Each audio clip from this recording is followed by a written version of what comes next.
सामीन और नाजरीन, आइए मैं आपको आज एक बड़ी अजीम शख्सियत से रूबरू कराने जा रहा हूं।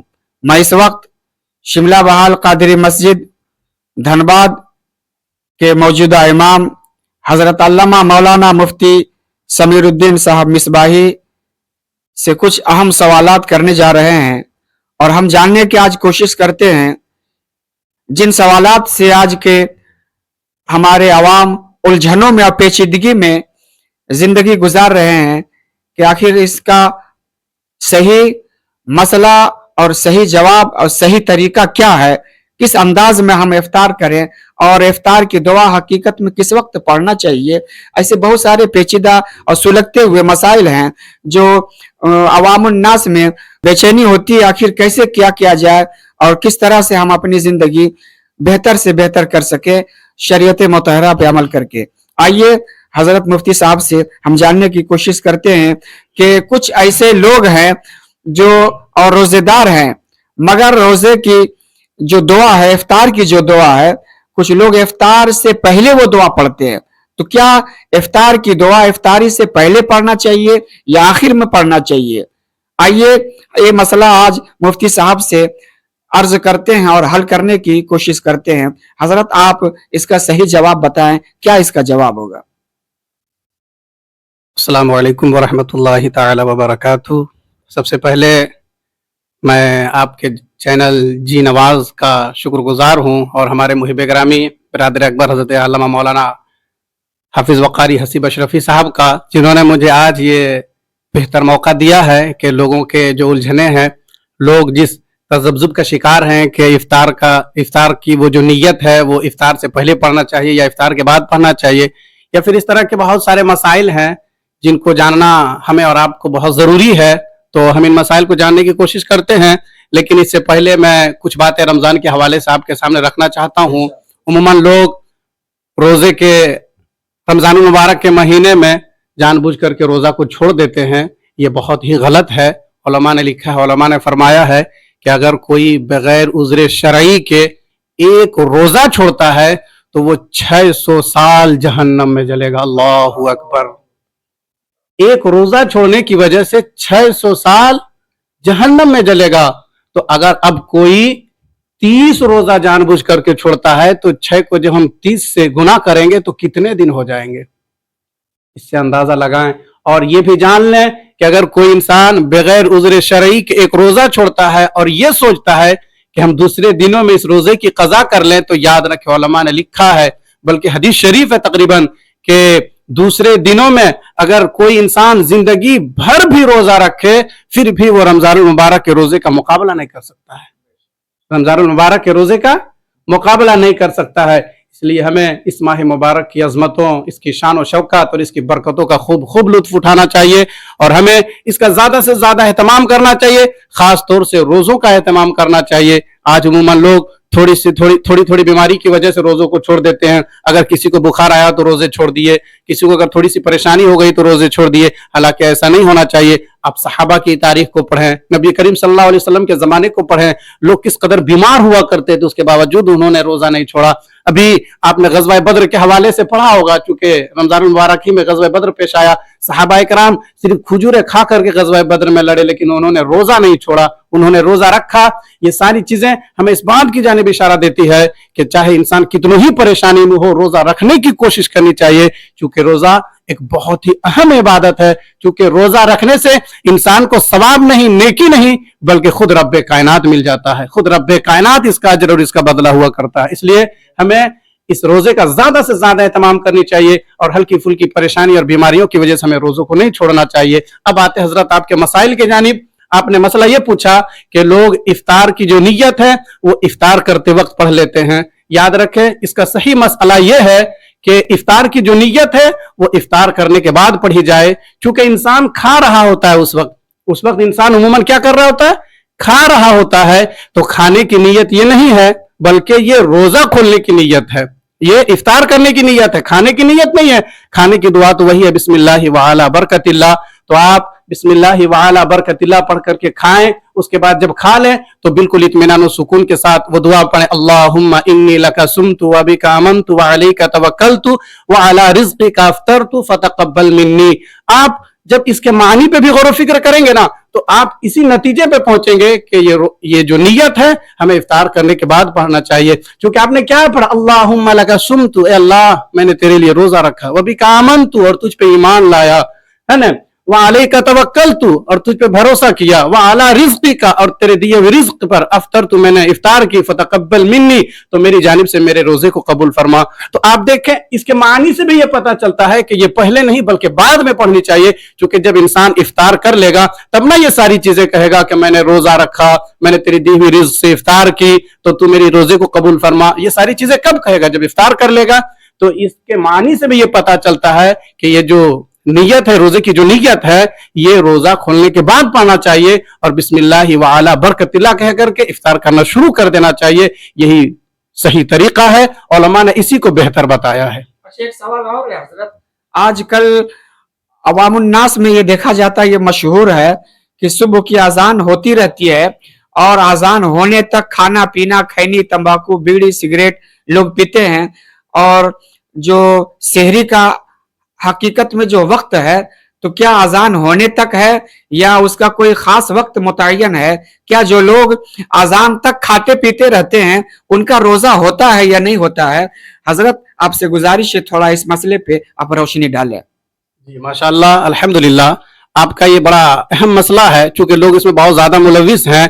अजान होती रहती है, लोग खाते रहते हैं, पीते रहते हैं। सबसे पहले हमें ये बात जाननी चाहिए, ये जो अजान होती है ये सहरी रोकने के लिए नहीं बल्कि ये अजान जो दी जाती है वो नमाज फजर के लिए दी जाती है।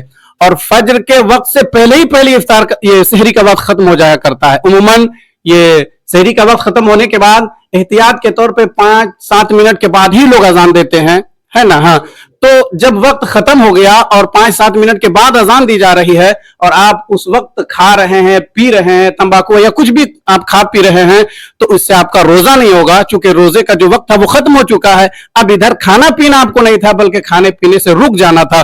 चूंकि हुक्म क्या है कि तुलुए फजर से पहले पहले ही खाना पीना बंद कर दें। तुलुए फजर के बाद जब फजर की अज़ान हो गई अब तो फजर का वक्त शुरू हो गया। अब यहां से तो हमें कहा गया है कि नहीं, अब यहां से तुम खाना पीना बंद कर दो गुरूब आफ्ताब तक, जब तक सूरज डूब ना जाए उस वक्त तुम खाने पीने जिमा से दूर रहो। तो जो लोग खास तौर से अजान के वक्त खाते पीते रहते हैं उन लोगों से मैं ये कहना चाहूंगा कि अजान के वक्त खा पी करके अपने रोजों को खराब ना करें, बल्कि जो ही ऐलान किया जाता है कि सहरी का वक्त खत्म हो गया या फिर कहीं कहीं पे सारन बजा दी जाती है या अलग अलग सिस्टम होते हैं, वो जो तरीके इख्तियार किए जाते हैं, जब वो तरीके इख्तियार किए जाए मसलन सारन बजा दिए जाए या फिर ऐलान कर दिया जाए कि सहरी का वक्त खत्म हो चुका है, तो हमें और आपको खाने पीने से रुक जाना चाहिए ताकि जो हमारा रोजा हो वो मुकम्मल तौर से हो और हमें रोजे का पूरा पूरा अजर और पूरा पूरा सवाब अल्लाह रब्बुल इज्जत अता फरमाए। तो इसका बेहतर तरीका यह है कि अजान से पहले पहले खाना पीना बंद कर दें। अजान के वक्त अगर खा पी रहे हैं तो आपका रोजा सही नहीं होगा, क्योंकि अब खाने पीने का वक्त नहीं था बल्कि खाने पीने से रुक जाने का वक्त था। माशाअल्लाह, सुभान अल्लाह। अच्छा, एक सवाल और है कि आजकल मस्जिदों में और बहुत सारी जगहों में देखा गया है कि एतकाफ में बैठने वालों के लिए बड़ी कोशिशें की जाती है, मोहल्ले में तैयार किया जाता है, पैसा देकर तैयार किया जाता है कि एतकाफ में बैठिए। तो एतकाफ में बैठने का जो जज्बा है आज उम्मत से क्यों दूर होता जा रहा है, इसकी असल वजह क्या है और उसके कुछ अहम बात जो है ताकि लोगों के दिलों में उसके ताल्लुक से एक जज्बा पैदा हो जाए और एतकाफ में बैठने का शौक ज़ौक लोगों में पैदा हो जाए। इस हवाले से कुछ बातें आप इरशाद फरमा दें। जी माशाअल्लाह, बड़ा अहम सवाल है आपका। हमें और आपको तो पता है कि रमजानुल मुबारक का महीना आज रमजानुल मुबारक का ये जो मुकद्दस महीना है ये हमें नेकियों का जखीरा जमा करने के लिए दिया गया है। इसमें हमें ज्यादा से ज्यादा नेकियां इकट्ठी करनी चाहिए। सिर्फ रोजा रख लेना, तरावी पढ़ लेना, नमाजें अदा कर लेना यही नेकियां नहीं है, बल्कि इस महीने में एक अहम इबादत है जिसे एतकाफ कहा जाता है। खुद आका करीम सल्लल्लाहु तआला अलैहि वसल्लम ने रमजान के आखिरी 10 अशरे का एतकाफ किया है। और आप ये भी जान लें कि ये एतकाफ कोई नई इबादत नहीं है। अल्लाह रब्बुल इज्जत ने कुरान पाक में हजरत इब्राहिम और इस्माइल से फरमाया, वाहिदना इला इब्राहिम व इस्माइल अन तहिरा बैती लित्ताइफीन वल आकिफीन वरुक्काइस सुजूद। और हमने इब्राहिम और इस्माइल को हुक्म दिया کہ وہ ہمارے گھر کو صاف کرے رکوع کرنے والوں کے لیے, سجدہ کرنے والوں کے لیے اور اعتکاف کرنے والوں کے لیے. اس سے پتہ یہ چلا کہ اعتکاف یہ کوئی نئی عبادت نہیں ہے, بلکہ دین ابراہیمی میں بھی اعتکاف کا شوق و جذبہ تھا. دین ابراہیمی میں بھی لوگ اعتکاف کیا کرتے تھے. تو اگر آج ہم اعتکاف کر رہے ہیں تو یہ کوئی نئی عبادت نہیں ہے, بلکہ اللہ نے ہمیں ایک بہتر موقع رمضان کے مہینے میں دیا ہے کہ ہم مسجدوں میں اپنے آپ کو رکھیں اور اللہ کا مہمان اپنے آپ کو بنا لیں, اور جتنی زیادہ سے زیادہ ہو سکے نیکیاں کریں, تاکہ اللہ ہمارے نامہ اعمال میں نیکیوں کا زیادہ سے زیادہ ذخیرہ جمع کر دے. آپ نے یہ کہا کہ لوگوں کے اندر اعتکاف کا جذبہ نہیں ہے. آپ حقیقت جانیں, لوگوں نے اعتکاف کو سمجھا ہی نہیں. لوگوں نے اعتکاف کو سمجھا ہی نہیں کہ اعتکاف ہے کیا چیز. اگر لوگ یہ جان لیں کہ اعتکاف کیا چیز ہے تو یقین جانیں حضرت لوگ آپس میں لڑ پڑیں گے اعتکاف کرنے کے لیے. اعتکاف انسان کیوں کرتا ہے؟ اس لیے کرتا ہے تاکہ شب قدر کی تلاش کی جائے. رمضان کے آخری عشرے میں جو ہے وہ شب قدر کی تلاش کی جائے, اسی لیے انسان اعتکاف کرتا ہے. اور شب قدر کوئی عام رات نہیں ہے. شب قدر کوئی عام رات نہیں ہے. شب قدر وہی ہے جس میں قرآن کا نزول ہوا ہے, جس میں قرآن کو اللہ نے نازل فرمایا. ہاں, اور اس رات کو تو 1000 راتوں سے بھی افضل کہا گیا نا. اس رات کو سورہ قدر میں الف شہر, 1000 راتوں سے 1000 مہینوں سے افضل کہا گیا ہے اس رات کو. تو یہ بہت بہت اہم عبادت ہے اعتکاف. اس لیے ہمیں لوگوں کو یہ بتانا چاہیے, لوگوں کے ذہن و دماغ میں یہ باتیں ہمیں ڈالنی چاہیے کہ وہ اعتکاف ضرور کریں. اگر انہیں موقع ہے تو وہ ضرور اعتکاف کریں. اور میں بتا دوں, الحمدللہ لوگوں کو تو معلوم ہے, لیکن مزید جانکاری کے لیے میں آپ کا بتا دوں, اگر کوئی انسان رمضان کے آخری 10 عشرے کا اعتکاف کرتا ہے تو اللہ تبارک و تعالی اسے 2 حج اور 2 عمرے کا ثواب عطا فرماتا ہے. سبحان اللہ. اب آپ خود غور کریں نا, یہ لفظ کہنا بڑا آسان ہے کہ اللہ 2 حج اور 2 عمرے کا ثواب عطا, کہنا بڑا آسان ہے, لیکن جب آپ اس کی گہرائی میں اتر کر کے غور و فکر کریں گے تو آپ اس نتیجے پر پہنچیں گے کہ نہیں, بہت اہم عبادت ہے, بہت اہم عبادت ہے. انسان پیسے خرچ کر کے عمرہ کرنے کے لیے جاتا ہے, پیسے خرچ کر کے حج کرنے کے لیے جاتا ہے, لیکن کوئی یہ نہیں کہہ سکتا ہے کہ اللہ نے میرے حج کو قبول فرمایا, میرے عمرے کو قبول فرمایا ہے. لیکن اگر کوئی اللہ کو راضی کرنے کے لیے رمضان کے آخری 10 عشرے کا اعتکاف کرتا ہے تو نبی کریم صلی اللہ تعالی علیہ وسلم کی حدیث اور فرمان کے مطابق اسے 2 حج اور 2 عمرے کے ثواب عطا فرمایا جائے گا.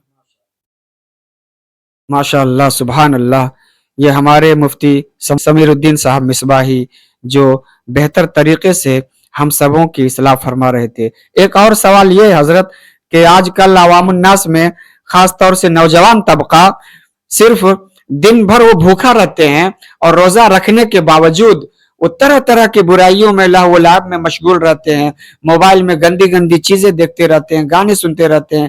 تو کیا روزہ صرف بھوکا رہنا اور یہ پیٹ کا روزہ ہوتا ہے, یا روزہ کا حقیقی مقصد اور مطلب کیا ہے؟ اس پر تھوڑی سی روشنی ڈال دیں تاکہ عوام الناس میں کچھ ذوق پیدا ہو جائے اور ایمان میں پختگی پیدا ہو. آپ اس پہ کچھ روشنی ڈالیں.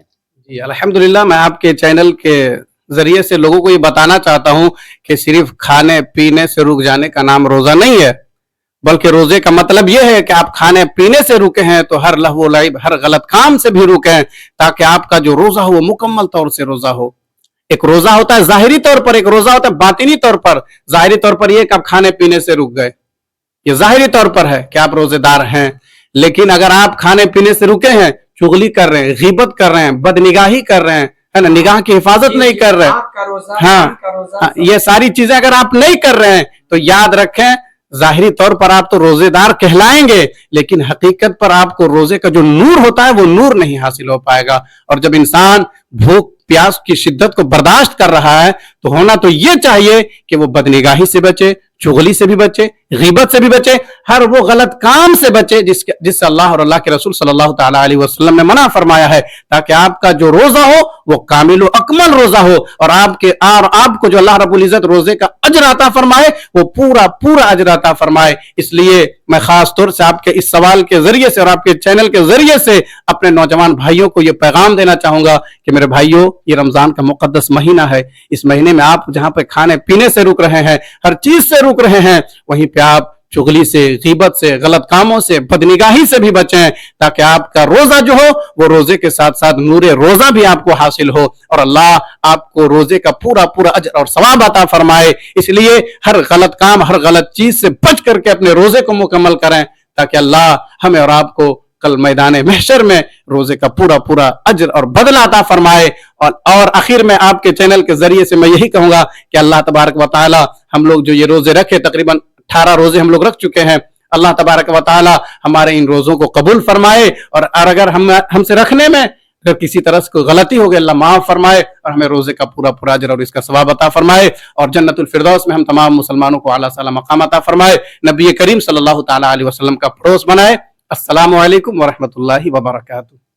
माशाअल्लाह, ये थे हजरत अल्लामा मौलाना मुफ्ती समीरुद्दीन साहब मिसबाही, जिनसे आप अहम मसाइल, सुलगते हुए मसाइल और जो उलझने आज अवामुन्नास में पाई जा रही हैं, ये बड़े आसान और सहल तरीके से हजरत ने हल फरमाया है।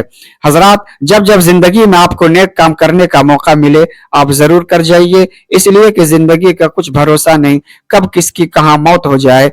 जागना है जाग ले, अफलाक के साया तले, हश्र तक सोना पड़ेगा खाक के साया तले। अस्सलामु अलैकुम व रहमतुल्लाहि व बरकातुहू। एक आखिरी बात, ये प्रोग्राम आपको कैसा लगा, आप इस हवाले से कमेंट करें ताकि और ज़ौक पैदा हो और बड़े बड़े उलमा किराम से, जिस तरह आज मिसबाही साहब से आपने खास और अहम मौजू पर समाअत फरमाया है, इसी तरह और हमारे जो उलमा किराम मुफ्तियान इकराम है, उनसे हम आपको रूबरू कराएंगे। आप कमेंट ज़रूर करें और इसको शेयर करें। अस्सलामु अलैकुम।